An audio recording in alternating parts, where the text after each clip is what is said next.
Well, good morning. Welcome to another snowy Sunday. Actually, there's some snow on the ground here, but there wasn't at my place. And I hear different stories from different people depending on which direction you're coming from. But sounds like come tomorrow, we all get some. So should be fun. I'm not seeing Paula. I saw her a moment ago. She's here. Yeah. Well, when you see her, congratulate her. The big winner. Yep. Okay. We're in Joshua 6 again this morning. I didn't quite tell the whole truth last week, so correction here. Well, I thought it was true at the time. I was going to cover this chapter in 2 lessons, and it's going to end up being 3. There was just too much stuff right in the middle here, and I didn't want to pass over the end, which has to do, again, with Rahab, and then what happened to the city of Jericho after this chapter, I think, is kind of interesting. So we'll cover some of that next week. Today, Malachi. We're covering verses 15 to 21. Have a handout coming around for you. Whoa. Those are clean. I can see the words on my page here. Some of you are too young yet to have reading glasses, but that's sweet. Last week we covered the first 6 days of the Israelites marching around the city of Jericho. Anybody remember how long that loop was, assuming they were about 100 yards out from the city wall? 0.98 miles, Rick. You should be an accountant. Yeah, so about a mile circumference around the city. Let's see here. Give me just a moment.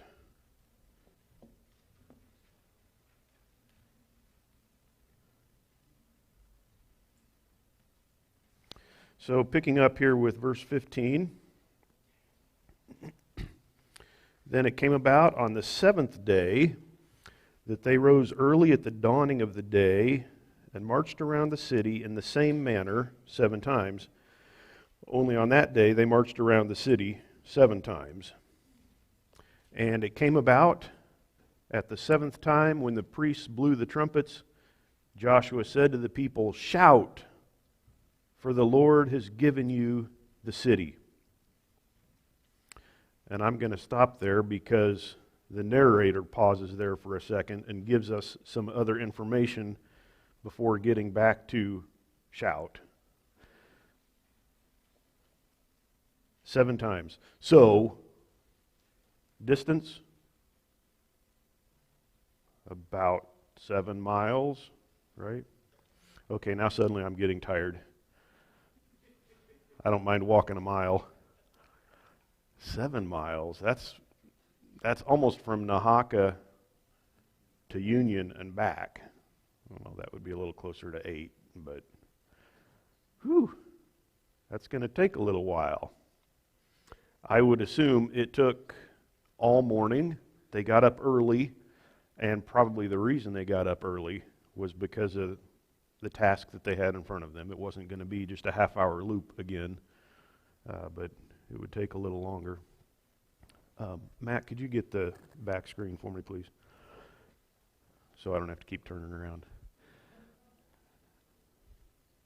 7 times they went around, and like the previous 6 days, the priests were blowing on the trumpet. Okay, so the trumpet in this photo is an unusually long trumpet. That's not from a ram, like a sheep or a goat. I'm not actually sure what that is. an ibex, or that's a very large, long horn. What they were probably blowing was a little more shaped like this. If you've raised sheep or goats, you'd probably recognize something like that. I don't know if I told you last time, these things can get really loud, 90 to 95 decibels, and that's loud enough to be within OSHA's parameters of, okay, we need to wear ear protection, especially if you're exposed to this loud of a noise for longer than they start to regulate at 90 decibels. So they're loud and would have been heard. Of course, they're outside, and that helps a lot.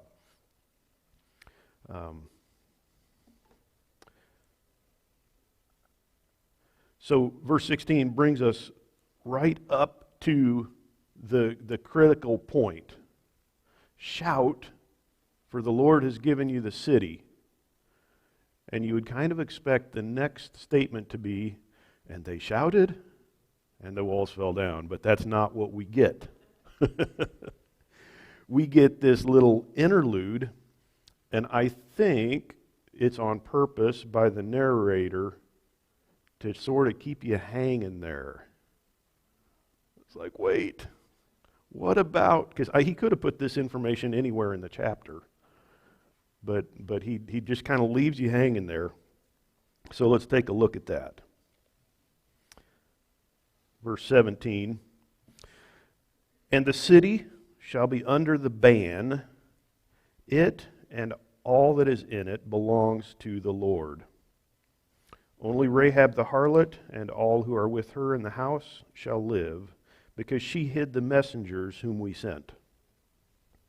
But as for you, only keep yourselves from the things under the ban, lest you covet them and take some of the things under the ban, so you would make the camp of Israel accursed and bring trouble on it. But all the silver and gold and articles of bronze and iron are holy to the Lord. They shall go into the treasury of the Lord. Now, I'm pretty confident that Joshua didn't pause at this point and say, by the way, some new information. I think this is the narrator that's doing this, that's rehearsing it at this place. And yeah, you can kind of feel the tension of, let's get on with the story.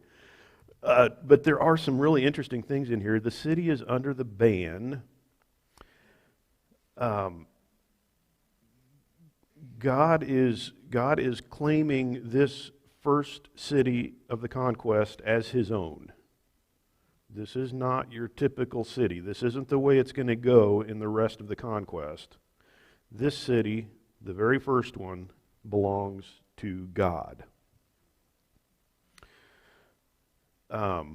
We have a couple of interesting things here. One is the reminder that Rahab is to be spared. The spies had sworn that to her when she saved their lives, and it specifically includes anybody else in their house, in her house.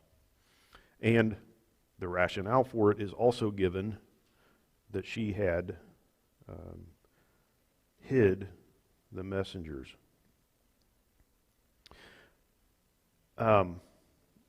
So we have that reminder that Rahab's to be spared.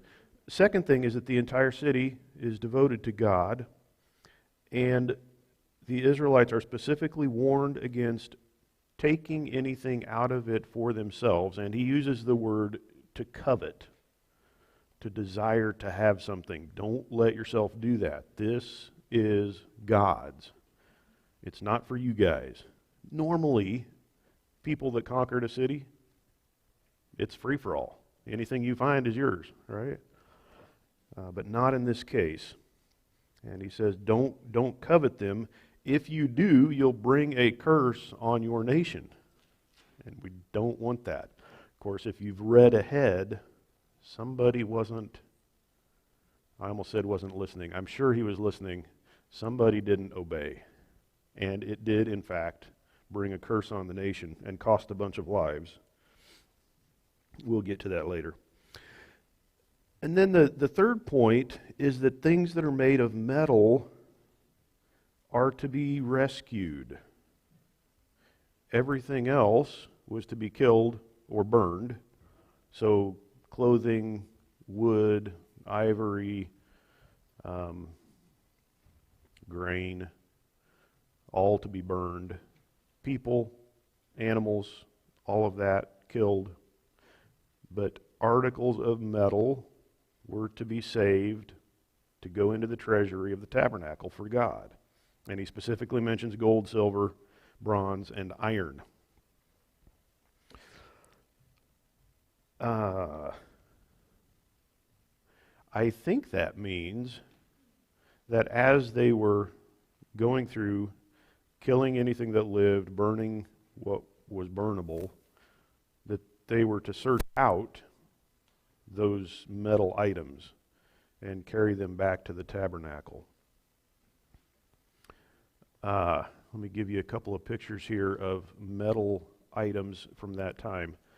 This is silver, little chunks of silver, and this was actually the form in which they used money. They didn't have coins, much less these paper certificates we use now. And they measured it by weight. That was the way in which they used it. Another article of silver. It's a little hard to tell exactly what this thing was. May have been a necklace piece, something fancy, but it had value because of the metal content.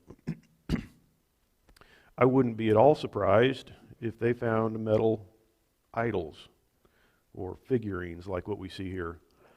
These are fairly common, typically made of bronze, but sometimes of silver or gold as well. Here is a mess of silver again, and you might expect to find something like this in a bag or a pouch that somebody was collecting, or even a jar. So they were to go through and collect any of this kind of thing that they could find and give it to God, to the tabernacle. Some articles of gold. Those kind of look like tinfoil or a thin, and they are, but if you've ever messed with gold, it's heavy. It has weight to it. So those are heavier than what they look. Could have been any number of household cultic things like this one, again made of a thin gold veneer. Copper as well. This is actually a copper ingot. They call it an oxhide because it kind of looks like an oxhide stretched out. This is the form in which they would transport bulk copper from the mines down south of the Dead Sea, and they would export it all over the Mediterranean. This was actually pulled out of a shipwreck from about the time of Joshua. A whole stack of them, and you can see how that would make it easy to carry, right? It's almost like it's got handles and easy to set down and not going to roll around and that kind of stuff.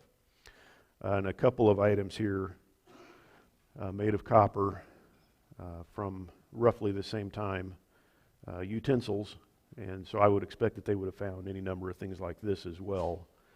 Not that they were every day in every house. They would have been more expensive than that, but items that kinds of things that the Israelites would have been looking for when they were looking for gold, silver, copper, and iron. I didn't throw weapons in there, but that would count as well. Was there also gold and silver mined locally, or was that all imported? Ooh, was there gold and silver mined locally, or was that all imported? There were no local mines. Man, Rick, I couldn't tell you what the closest source of gold would be. There was copper 30, 40 miles to the south. Quite a bit of mining of copper that took place down there. I'm gonna guess it's probably Egypt or further north up into the Taurus Mountains. To make bronze, they imported tin And that came from a few very select sources, but it was widely available because of trade. There aren't any gold or silver mines in this region, so it all would have been imported.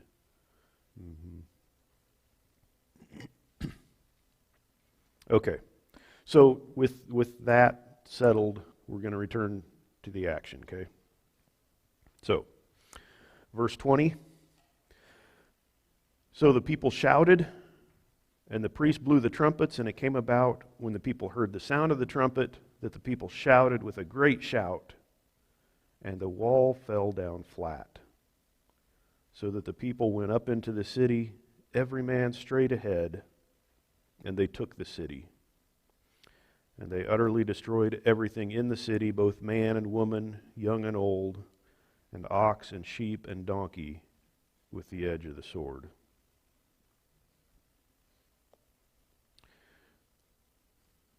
Did you pick up the repetition in verse 20?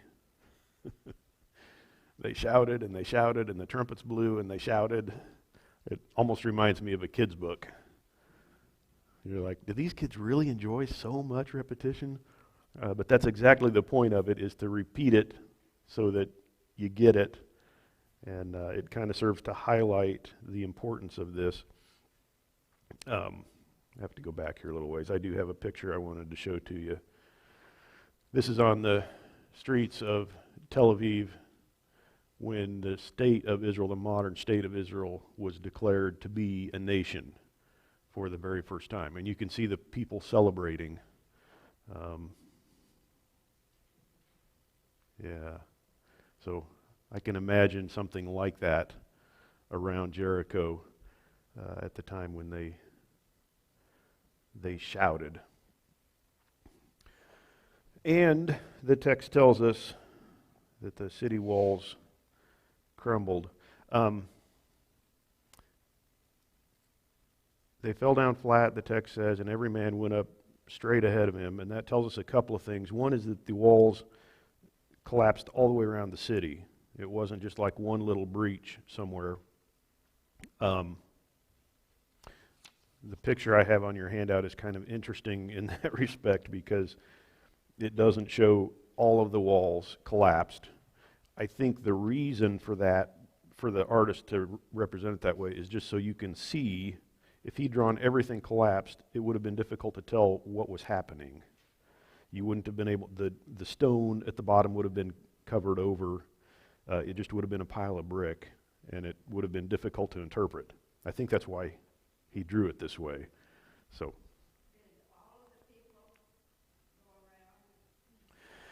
Did all the people go around? That's a good question, Florence Marie. We're not given a number. At the start of the chapter, we're given all the men of war. Again, that doesn't tell us how many. I would not expect the entire tribe to be involved in this, like women and children. I would expect them to be watching, and I certainly wouldn't expect them to go up into the city and help to kill and burn. I think that's as good an answer as I can give you.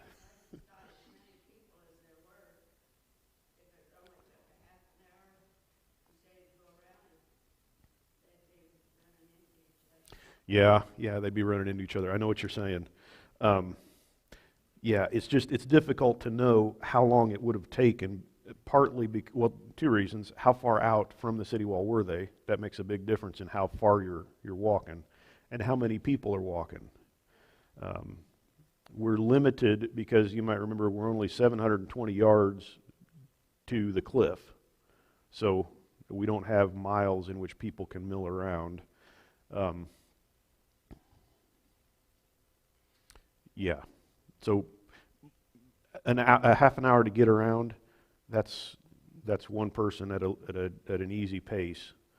If you've got an entire line going all the way, and especially if they're bumping into each other where one stops and the other starts, I don't have a good answer for that.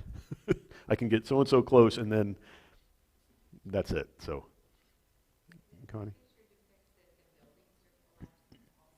Mm-hmm. Yeah, it seems that most of them did. Um, we will. There's clearly a burn layer in there too. Um, the city, if you've read ahead, is not re-inhabited after this, which means over time everything's going to collapse anyhow, made of stone or mud brick or a combination. So it's a little difficult to say from an archaeological standpoint how quickly stuff collapsed. Um, there's a section at the northern end of the tell where the wall didn't collapse and the houses built up next to it didn't collapse, which is a bit unique for the site. But I think I've said as much as I know and maybe a little more. So, good enough.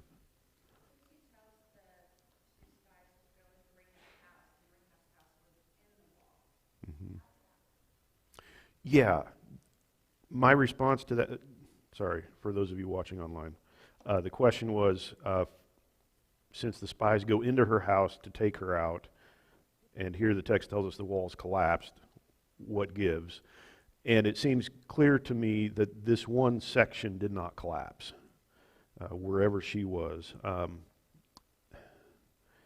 And I don't want to press the point and say every single brick the entire way around the city fell over, but clearly it was enough that they could get into the city from any side and had the complete advantage over the inhabitants of Jericho. So, but yes, I would expect, and this picture I think kind of shows that there's this one, you can tell it's Rahab's house because of the red cord, right, hanging out the window. There's this one section that doesn't collapse, and I think that's probably accurate. Best explanation for that.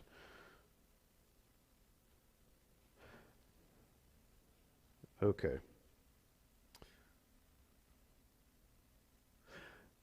Did you pick up too that there's no mention of battle here? The Israelites go in and kill everything. No mention of the number of Israeli fatalities or battle taking place or whatever. And I can only imagine there must have been warriors of Jericho spread around the perimeter on the walls. And when those walls collapse, well, you're not going to have much of a fighting force left. And that seems to be the case. Still, people who lived through it. I didn't really come prepared to talk about the cause of this. Gary, you mentioned last week in your sermon how people like to come up with natural causes for things. And often folks will throw earthquake into this equation. It does seem clear to me that God collapsed the walls. Shaking makes sense, but there's no way this was just happen chance. An earthquake happened to happen at the same time. So I kind of shy away from those sort of things. It has the same effect, I think, in many ways, of a really damaging earthquake that just happens to spare the house of Rahab. But more than that, I'm not sure I can say. This is earthquake damage at a hotel down in Jericho. I didn't put the date on there. I think it's in the 1930s. Obviously built with concrete and block, and a bad enough earthquake to knock a whole bunch of it down. So it's not surprising. This is an earthquake-prone area anyway. And now it sounds like I'm trying to justify this as an earthquake, which is not my intent. It is that whole Jordan Valley, and going a long way to the north and to the south is a huge fault zone. But yeah, this was clearly the action of God, even if it imitated in some ways what we would expect to see with an earthquake, and in some ways it really didn't. I want to talk with you a little bit about some archaeological stuff. A major question we have to deal with is chronology, and I'm not going to spend much time on it, but I do need to point out the biblical text assigns a date of about 1400 for this event, if you take a traditional approach. 1 Kings 6:1 is critical to that. It tells us in the 480th year after the people of Israel came out of the land of Egypt, in the 4th year of Solomon's reign, in the month of Ziv, which is the 2nd month, he began to build the house of the Lord. So, from the 4th year of Solomon going back 480 years, we have the Exodus from Egypt. That's what that verse tells us. Knock 40 years off for wandering in the wilderness, and we have about 1405, 1406, somewhere right in there. That coincides with the end of the late Bronze Age. That's what LB1 means up there. And then that's followed by late Bronze 2, which is actually split into 2A and B. Not that you care. This is important because when we look at the site, archaeologists are going to look at what's the date, archaeologically speaking, of the remains that we find here. Do we find remains from the late Bronze Age? Do we find remains from the Iron Age or the Middle Bronze Age or that kind of thing? So I wanted to show you visually that if the text is correct, we would expect some kind of remains from about the end, a destruction level, about the end of the late Bronze 1. I should also alert you to the fact that archaeologists are not completely in agreement on when the transitions between these various archaeological periods take place. So did the late Bronze Age 1 start in 1500, like I have it shown here? Did it start in 1550? There's some discussion leeway in there, so that makes it a little hard for them to say with certainty what's what when it lines up with the biblical text. And I've got a couple things down there on the bottom. The one on the right, about underneath 1200 BC, you see that one? That's an inscription that mentions Israel by an Egyptian pharaoh named Merneptah. He's bragging about how he has destroyed Israel. And for many years, that was the earliest extra-biblical reference to Israel that anybody knew of. That's what a lot of theories have been based on. When did Israel show up in the Holy Land? More scholars take a late date, around 1250 BC. That's in part because they can't go later than that. If Merneptah says, I defeated Israel in the land of Canaan in 1210 BC, well then obviously Israel was already there, right? So it can't be later than that. More recently, and I've just got drawings here for you instead of photographs, but I didn't want to spend a ton of time on this either. We have two other things. I'll just use my pointer here. The one in the middle here is an Egyptian inscription that refers to an enemy of Egypt that they call the Shasu. That means Bedouin, desert dweller people. The Shasu of Yahweh. There's nobody other than the Israelites that worshiped a god called Yahweh. And this dates to about 1350 BC. It doesn't use the name Israel, but who else is the Bedouin people of Yahweh? And so there's a fair number of Egyptologists and other biblical scholars and archaeologists that will admit that's an a much earlier reference to the Israelites. And then just within the last 15, 20 years or so, the very first one, the earliest one there, has come to light. It's broken, which is why part of it is shaded.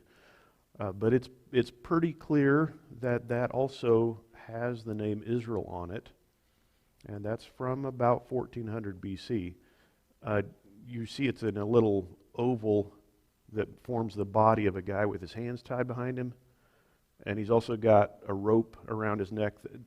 There were identical ones before and after him. I didn't show you all of them. And so it has, I think it's Ashkelon and Canaan, and then this one, which there's enough left that you can tell it used to say Israel. So we actually have some inscriptions that mention Israel from about the time of Joshua now. So I don't really pay attention anymore to theories that try to argue the Israelites didn't show up until 1250 BC. Okay. Jericho has been excavated a number of times. The first time was by a couple of guys, Sellen and Watzinger, in the early 1900s.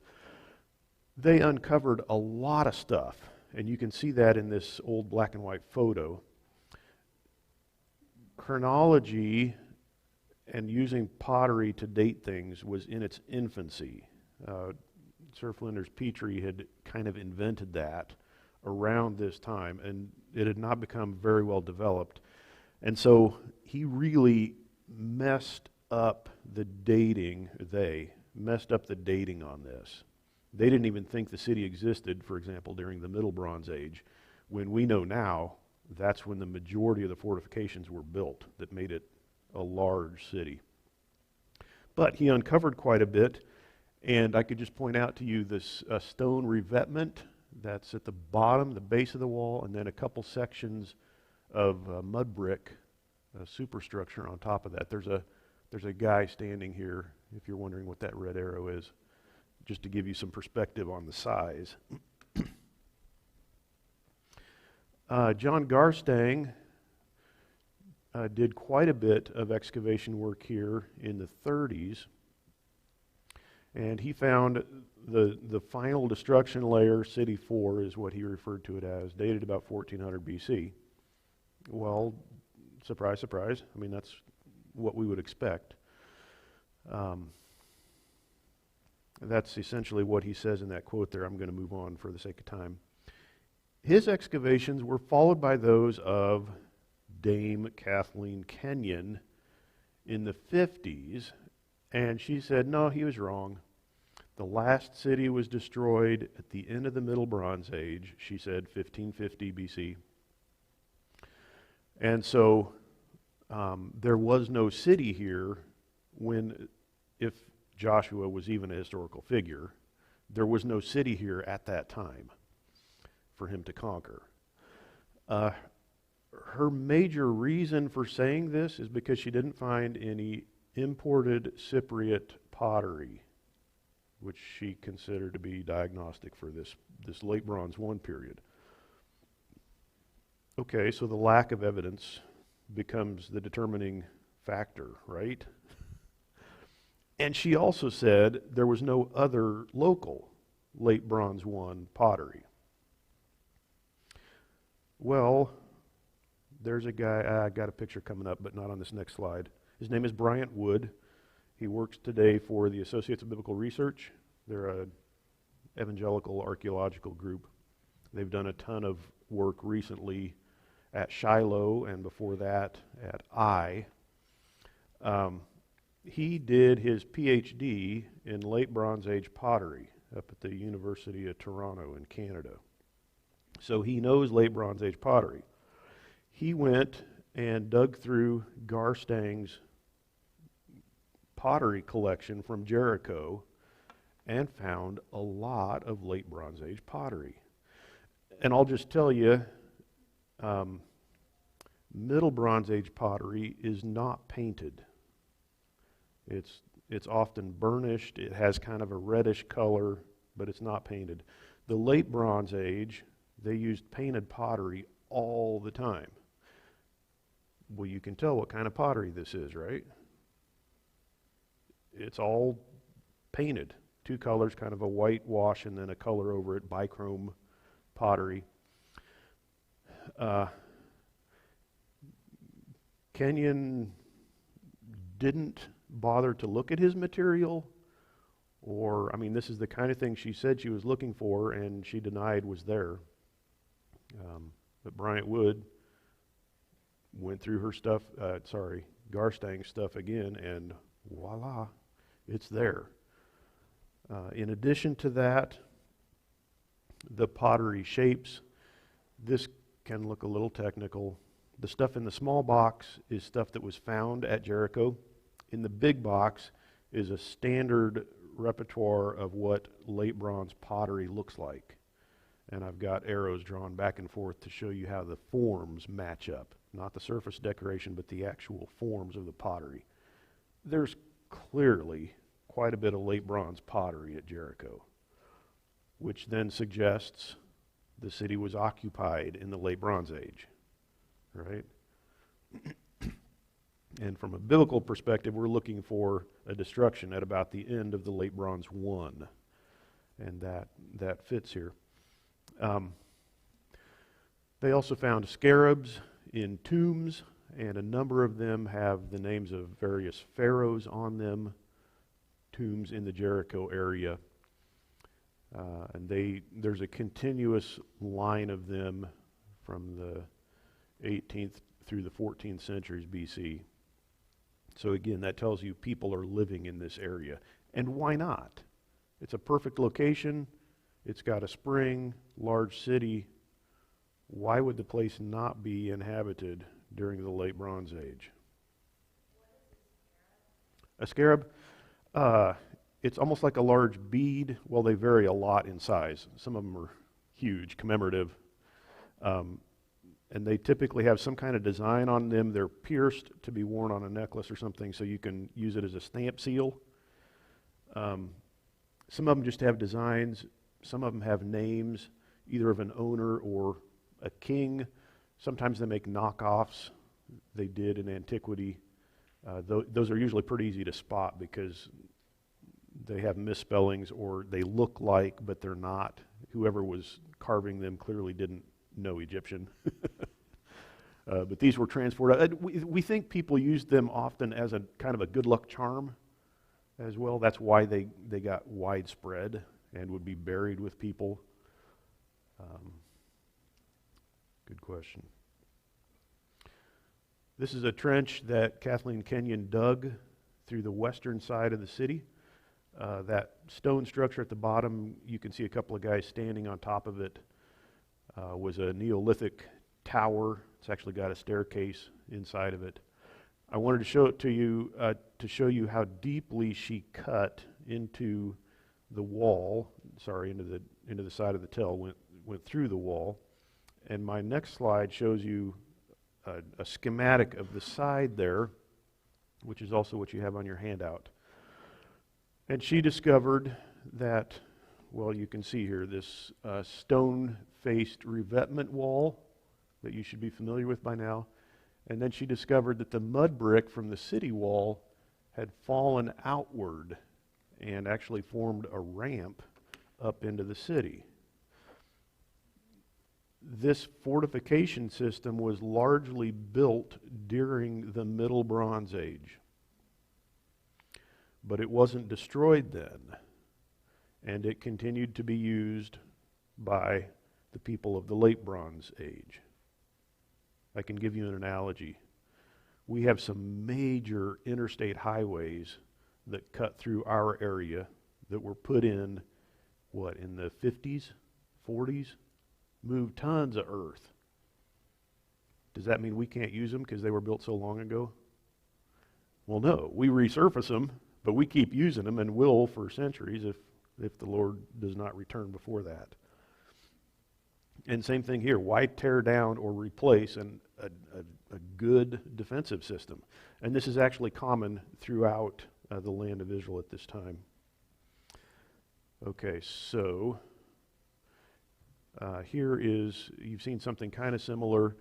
The stone revetment wall, pretty much the whole way around, did not fall, but the mud brick superstructure on top of it did collapse. And this is what you have on your handout as well. This is difficult to see now. It's tough to preserve this kind of thing, but this is actually Bryant Wood pointing at the collapsed mud brick. You can see the stone revetment wall behind him a few yards away. And in the right light, you can see it's made of mud brick, and you can see how it's a collapsed and kind of fans out onto the valley floor. Very similar thing again, but I understand difficult to see in a photograph. If you use your imagination, you can almost see the slant of the mud brick line there. You can kind of see it a little better on this, perhaps. Do you see how we have sloping layers that come out here?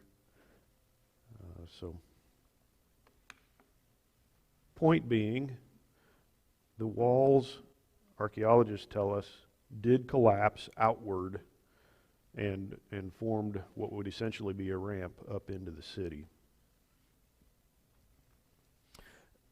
Another interesting thing is that we have a burn layer in that same area. This is not at all uncommon. Cities were, every century or two, were attacked and destroyed and burned, and the next guys would build over it. That's how we get these tells. There are some storage jars in this. Can you kind of see the black layer in there? And some storage jars as well. I'll give you a little closer view of that, sitting in the corner of the room. These are empty now, but when they were first excavated, most of these contained charred grain, cereals. Not like Wheaties, but like wheat, barley, that kind of stuff. Couple of interesting things there. Jericho must have fallen at the time of the spring harvest. I mean, they had a lot of grain in this area, in this city that was stored away. It didn't have a long siege, because then you would expect the grain would be depleted as people ate it, and it wasn't. And the people that conquered it burned it instead of taking it for themselves. That also fits with the biblical text. Just a couple of pictures for you here. This charred grain is mostly lentils. There's a little wheat mixed in with it, and a bowl full of ivory toothpicks for those of you that like to pick your teeth while you eat. This one is actually wheat, charred wheat. These finds are not terribly uncommon to find charred grain, but I'm going to leave that there because I'm running out of time. A couple observations, and this is Bryant Wood again. Okay, I told you I was going to show you his mugshot. The city was strongly fortified. That's clear archaeologically, and that fits well with the text. Archaeology indicates that the attack took just after the harvest time in the spring, and that fits the biblical text. They didn't have opportunity to flee with their food. They were surprised. Jordan in flood stage, we've got time, and then all of a sudden, bloop, here they are. We're stuck. The siege was short. The walls were broken down. The city was not plundered, and the city was burned. All of those things fit with what the text here tells us took place. Kris, was it normal during times of siege and when attackers attacked the city that they would take the food? Was that an unusual find? Find food burned? To find food burned. Man, it's hard to say how often it would have happened. We have found other places where there are remains of charred grain. I have a brother-in-law that dug at Bethsaida, and in the Iron Age gate system they found their gates had chambers on either side, and then the actual doors would be in between those. They found a couple of these chambers full of grain that was charred. It was Iron Age, so a little later than this. Some of you may have some history with burnt grain. Once it gets burnt, there's not a whole lot you can do with it. So I would imagine in a case like that, probably the ceiling of the gate chamber lit and collapsed. And at that point, it's like, well, there goes that grain. But in these cases, they're in ceramic jars, and so they should have been protected and could have been taken. It's circumstantial evidence, so, but it, to me at least, it seems to fit. Two things here before we quit. God treated Jericho like the first fruits of the conquest and claimed it as his own. And you might be familiar with God's requirement that the first fruits be given to him, whether it was your crops, whether it was the first sheep or goat or lamb that a ewe would bear, whether it was a human child. Now, of course, in the case of human children, they were to be redeemed. God said, you owe me your firstborn, but you can redeem them for X price. So I think there's a similarity here. God treats this city as the first fruits of the conquest, and it's his. And then Hebrews 11:30 tells us, by faith the walls of Jericho fell after they'd been encircled for 7 days. And I think that's a critical thing to remember here, is that the reason this happened was because, well, God was directing it, but the people's response was faith. They did exactly what God told them to, the directions that he gave them. And so the author of Hebrews acknowledges that. The city walls fell by faith. The people believed, and God did it.